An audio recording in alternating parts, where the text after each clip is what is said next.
So apparently, this woman lost her job at the post office and decided to go postal. Check this out. Hey, Facebook. I'm looking for a job today. I'm at Starbucks. I never treat myself to Starbucks since the post office got rid of me. I barely treated myself to Starbucks when I was working there. I couldn't afford it. Trump is coming.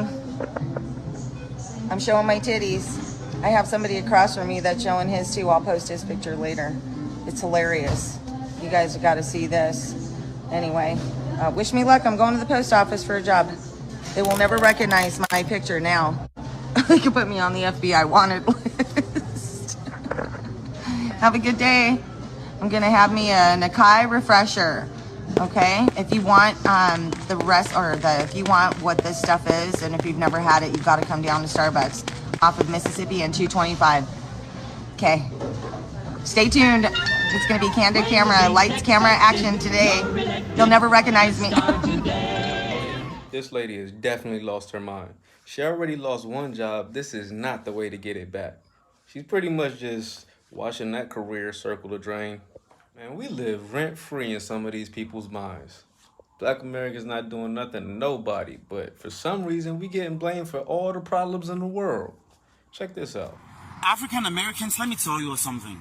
It is you, when I travel out of the country, when I go to Canada, they don't like African Americans. They don't like us because of what? Because of the image when tourists they come to this country, the image they see about people on the street black. And that black is not us, it's African Americans. They are not even black Americans because Haitian, they also black. Jamaicans, they also black. And us Africans, we're also black. And that is what they perceive. Tourists, they think it is us when it's African Americans. Have you heard? You're not black Americans, okay? You're not black Americans. You're not me. You willfully know you're not me and I'm not you. Never. You talk of smell, you talk of odor. Europe, you know whites. Those whites whom you criticizing on my social media, on my videos, for whites to come and be seen.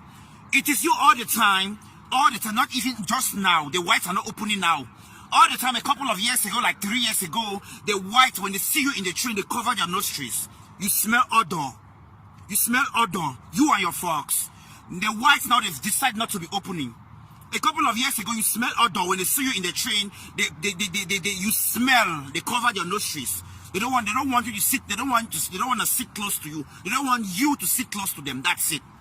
I saw so many things, so many things like that.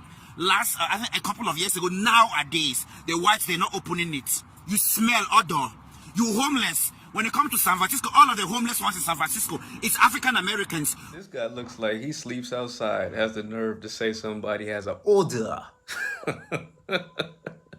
Hilarious. The years I lived in Paris did one thing for me.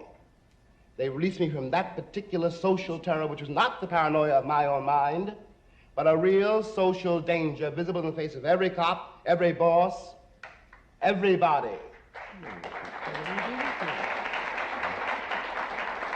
I don't know what most white people in this country feel, but I can only include what they feel from the state of their institutions. I don't know if white Christians hate Negroes or not, but I know that we have a Christian church which is white and a Christian church which is black. I know, as Malcolm X once put it, that the most segregated hour in American life is high noon on Sunday. That says a great deal for me about a Christian nation. It means that I can't afford to trust most white Christians and certainly cannot trust the Christian church. I don't know whether the labor unions and their bosses really hate me. That doesn't matter, but I know I'm not in their unions. I don't know if the real estate lobby is anything against black people, but I know the real estate lobbies keep me in the ghetto. I don't know if the Board of Education hates black people, but I know the textbooks I give my children to read and the schools that we have to go to.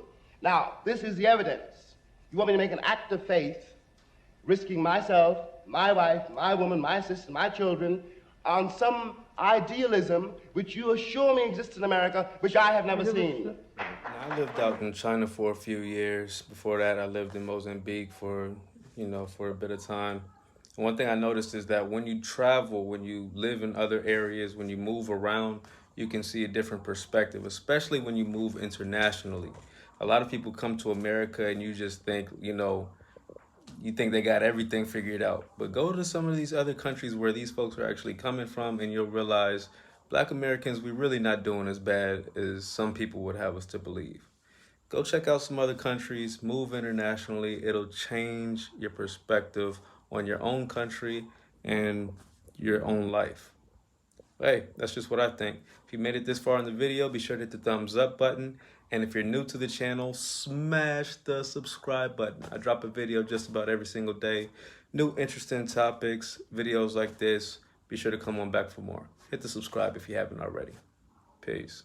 So you made it all the way to the end of the video, but you haven't hit the like button yet. Come on now. You're cheating me, you're cheating yourself. Go ahead, hit the like button. And while you're at it, you might as well smash the subscribe button so you can get notifications every time I drop a video. I make a video every day, a different topic, a different subject. They're all interesting, so you can check them all out by hitting the subscribe button and setting your notifications to all so you get an alert when I drop a video. There you go.